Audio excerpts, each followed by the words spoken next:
Hello বন্ধুরা, নমস্কার সবাইকে। কেমন আছেন সবাই? আশা করি সবাই ভালো আছেন। আর একটি নিঙ্কুন ব্লগে সবাইকে ওয়েলকাম। আর এই দেখুন, এই যে একটা কাচের বোতলে ঢুকিয়েছিল ছেলে আমার, কি সুন্দর দেখতে না। আমার তো খুব ভাল লাগে, আমি যখনই রান্না করে আসি একবার করে তাকিয়ে নিই।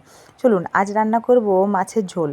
মাছের ঝোল রান্না করব একটু আলু দিয়ে, আর হচ্ছে পেঁয়াজ কেটে নিয়েছি, পেঁয়াজ দিয়ে আমি করব খসলা ভাজা। তো আপনাদেরকে দেখাবো আজকে খসলা ভাজা আমি কি জিনিস আর কি। তো আমি আগেই বলেছি আপনাদেরকে যে তিলের মতনই দেখতে। তো আমাদের এদিকে পাওয়া যায়, এটাকে খসলা বলে, তো ওটাই। তো চলুন মাছগুলো আগে ভেজে নেওয়া যায়। তেলটা গরম হয়ে গেছে, আমি একে একে সব মাছগুলো দিয়ে দেবো। মাছ ভাজা করে নেব। মাছের ঝোল করব একটু আলু দিয়ে পাতলা করে, আর খসলা ভাজা করব পেঁয়াজ দিয়ে, আর আলু ভাতে করব। এটাই করব। অ্যাকচুয়ালি বিকালবেলায় রান্না করছি, আমার এক বান্ধবীর আসার কথা আছে, তাই জন্য রান্নাটা আগে থেকে করে নিই, তাহলে একটু গল্প করতে পাবো। আর এই দেখুন খসলা বলছিলাম, আমি খসলাগুলো মিক্সিতে একটু ছালটা ছাড়িয়ে তারপরে ভিজতে দিয়ে রেখেছি। পুরো ওরকম খয়েরি কালারের থাকে, মিক্সিতে হালকা করে একটু ঘুরিয়ে নিলেই ছালগুলো ছেড়ে যায়। তারপরে আমি একটু কুলোতে করে পাছুড়ে নিলাম। তারপরে জলে ভিজতে দিয়েছি, তাহলে নোংরাগুলো সব নিচে পড়ে যাবে আর জল থেকে ছেঁকে পড়ে তারপরে আমি মিক্সিতে করে বাটবো। আর তারপরে পেঁয়াজটা দিয়ে ভেজে নেব, আপনাদেরকে দেখাবো। তো যাই হোক, ওই করতে করতে আমার এদিকে মাছগুলো ভাজা কমপ্লিট হয়ে যাবে, আর আমি রান্নাটা করে নেব। মাছ ভাজা হয়ে গেছে, মাছ ভাজার পর আমি মাছটা বসিয়ে দেবো। হড়বড় করে রান্নাটা করছি আর কি, ছেলেকে পড়তেও বসাতে হবে, তাই ভাবলাম যে মাছ ভাজা হয়ে গেছে, এরপরে আমি মাছটা বসিয়ে নিই।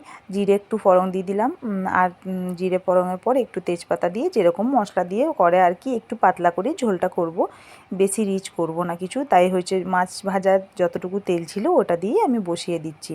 মাছ ভাজার তেল দিয়েই মাছ হয়ে যাবে।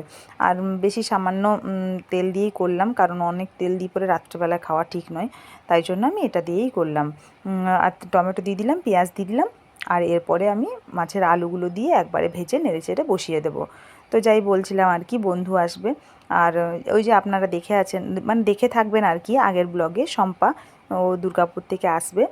ও হাজব্যান্ড, ওর বাচ্চা, সবাই আসবে। বেশ ভালোই লাগে একবার করে বন্ধুদের সাথে দেখা হলে, খুবই ভালো সময় কাটে সত্যি কথা। আর আমরা মানে শুধুমাত্র বন্ধু বললে ভুল হয়, মানে একদম মানে কি বলবো, মানে সুখে দুঃখে সবেতেই আমরা সাথে থাকি।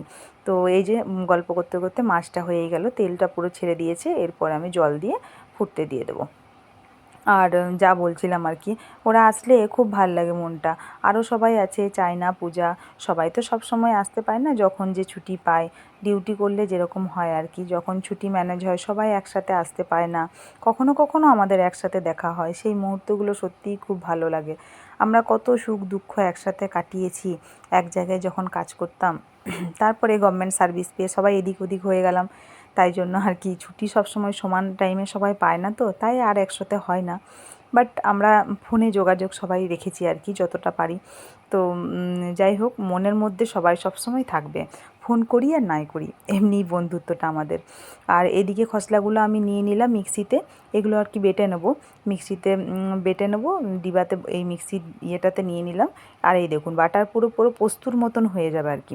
পোস্তুর মতন খেতেও লাগে, বেশ সুন্দর একটা আলাদা স্বাদ আর কি। যারা খেয়েছেন অবশ্যই জানবেন, আর যারা না খেয়েছেন তাদের জন্য বলছি, খুবই সুন্দর লাগে, আপনারাও খেতে পারেন। বাট সব জায়গায় পাওয়া যায় বলে আমার তো মনে হয় না। আমরা যেখানে থাকি, বা আমি যেখানে চাকরি করি, সেখানে কিন্তু পাওয়া যায় না। আমাদের বাঁকুড়ার থেকে আমরা আনা করাই, তারপরে এখানে আমরা ব্যবহার করি। আর এই দেখুন পেঁয়াজটা একটু ভেজে তারপরে খসলাটা দিয়ে দিলাম তেলে।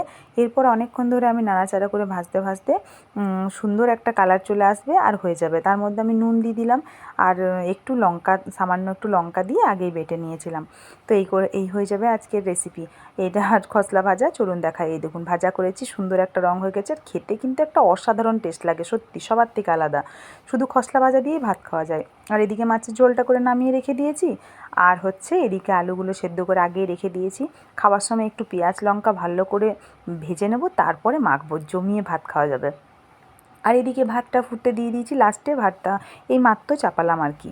তো যাই হোক, আমার আজকের মতো রান্নাবান্না কমপ্লিট। তো সবাইকে বাই বাই, আবার পরে দেখা হবে নতুন ব্লগ নিয়ে।